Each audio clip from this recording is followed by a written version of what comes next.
మన ప్రభువైన యేసుక్రీస్తు నామంలో అనుదిన దైవకృపా కార్యక్రమం ద్వారా ఈ దినాన దేవుని మాటలు ఆలకిస్తున్న మీ అందరికీ ప్రత్యేకమైన వందనాలు తెలియజేస్తూ ఉన్నాం. ఈ మాటలు వింటున్న మిమ్మల్ని నా దేవుడు ఆశీర్వదించునుగాక. ఆమేన్. ఈ భూమి మీద నివసిస్తున్న ప్రతి మనిషి కూడా ఎవరో ఒకరిని వెంబడిస్తూనే ఉంటారు. బిడ్డలేమో తల్లిదండ్రులను వెంబడిస్తారు, విద్యార్థులేమో ఉపాధ్యాయుల్ని వెంబడిస్తారు, ఇంకొంతమంది రాజకీయ నాయకుల్ని వెంబడిస్తారు, ఇంకొంతమంది గొప్ప గొప్ప వారిని వెంబడిస్తూ ఉంటారు. కొంతమంది ఏమో మత సిద్ధాంతాలను, లోక ఆచారాలను, లోక పద్ధతులను వెంబడిస్తారు. ప్రియమైన దేవుని బిడ్డలారా, ఈ మాటలు వింటున్న నీవు ఎవరిని వెంబడిస్తున్నావు?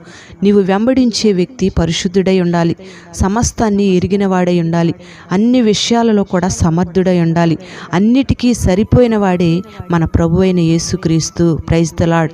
మనమందరం కూడా ఆయన్ని వెంబడిస్తే సకల ఆశీర్వాదాలను దేవుడు మనకు అనుగ్రహిస్తాడు. అంతం వరకు మనల్ని నడిపిస్తాడు. చేరవలసిన నిత్యమైన మహిమకు మనల్ని చేరుస్తాడు. ఆయన్ని వెంబడిస్తున్న మనలను మన దేవుడు ఎన్నడూ కూడా సిగ్గుపడనీయడండి. Praise the lord. మనుషుల్ని వెంబడిస్తే కొంతకాలం తరువాత మనల్ని నిరుత్సాహపరుస్తారు. ఇక నేనేమీ చేయలేను అని చేతులు దులుపుకుంటారు. మనకందరికీ కూడా ఈ లోకంలో ఉన్న జరుగుతున్న తంతులన్నీ మనకు తెలిసినవే. మన ప్రభువైన యేసయ్య తన యొద్దకు వస్తున్న వారిని చూచి నన్ను వెంబడించండి అని పలుమార్లు హెచ్చరిస్తూ వచ్చాడు.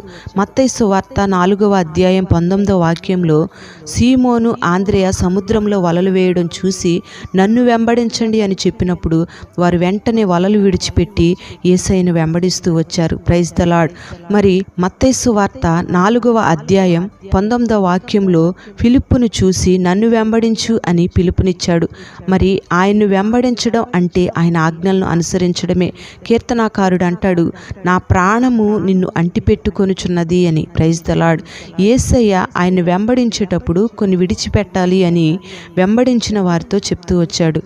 ఆస్తుల్ని విడిచిపెట్టమని, కలిగిన ధనాన్ని పేదలకు పంచి ఇవ్వమని, ఆయన్ని వెంబడించిన వారికి ఆటంకంగా ఉన్న ఏదైనా, అంటే తల్లిదండ్రులైనా, అన్నదమ్ములైనా, బంధువులైనా ఏదైనా సరే విడిచిపెట్టమని ప్రభువు సెలవిస్తూ వచ్చాడు.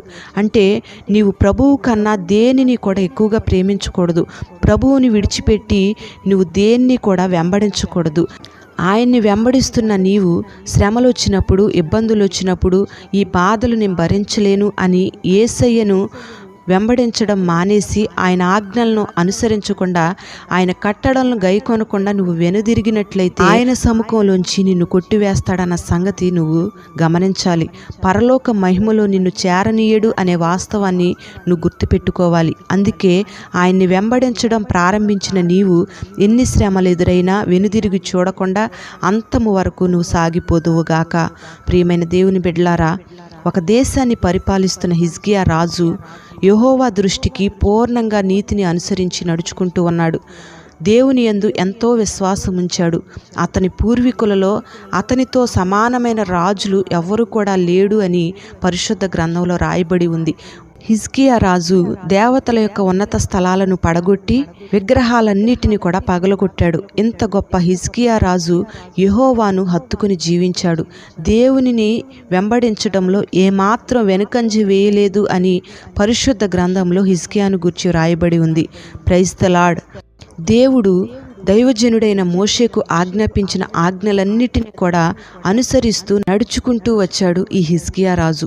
పరిశుద్ధ గ్రంథంలో గొప్ప గొప్ప రాజుల నుండి సామాన్యమైన ప్రజల వరకు దేవుణ్ణి వెంబడించి ఎన్ని శ్రమలు ఎదురైనా వెనుదిరిగి చూడకుండా, వెనుకంజ వేయకుండా విజయాలను చూశారు. మరి ఈ మాటలు వింటున్న నీవు, దేవుణ్ణి వెంబడిస్తున్న నీవు ఏ స్థితిలో నుంచి పడిపోయావో ఒకసారి ఆలోచన చెయ్యి. దేవుడు నిన్ను ఏ స్థితిలో పిలిచాడో నువ్వు జ్ఞాపకం చేసుకొని ఎన్ని శ్రమలు ఎదురైనా వెనుదిరగకుండా నా దేవుణ్ణి నీవు వెంబడించుదువుగాక. అట్టి కృప నా దేవుడు నీకు, నీ కుటుంబానికి, ఈ మాటలు వింటున్న మనకందరికీ అనుగ్రహించునుగాక. ఆమేన్. ప్రార్థన. పరిశుద్ధుడవైన తండ్రి, నీకు వందనాలు చెల్లిస్తున్నాం. ఈ లోకంలో ఉన్న వాటినైనా, ఈ లోకంలో ఉన్నవారినైనా వెంబడించకుండగా నిన్ను వెంబడించి నీ ఆజ్ఞలను అనుసరించి నీ కట్టడలను గైకొనే వారిగా నీ బిడ్డలందరినీ మీరు మార్చండి. అట్టి కృపని బిడ్డలందరికీ మీరు దయచేయండి.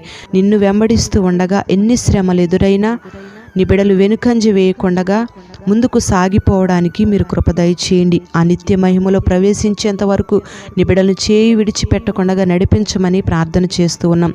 ఈ దినమంతా నీ బిడల్ని ఆశీర్వాదకరమైన మార్గాల్లో నడిపించండి. ఎక్కడ తొట్టిల్లకుండగా నిన్ను మాత్రమే వెంబడించేటట్లుగా మీరు కృపను అనుగ్రహించమని ప్రార్థన చేస్తున్నాం. నీ బిడల ఉద్యోగాలను, చేతి పనులను, వ్యవసాయాలను, వ్యాపార రంగాల్ని సమస్తాన్ని దీవెనకరంగా మార్చండి. నీ బిడలకు మంచి ఆరోగ్యం ఇచ్చి ఈ దినమంతా కృపను అనుగ్రహించి మీరు బలపరచమని మహిమ, ఘనత, ప్రభావాలు నీకు మాత్రమే ఆరోపిస్తూ నజరేయుడైన యేసు నామంలో ప్రార్థిస్తూ ఉన్నాము తండ్రి. ఆమేన్.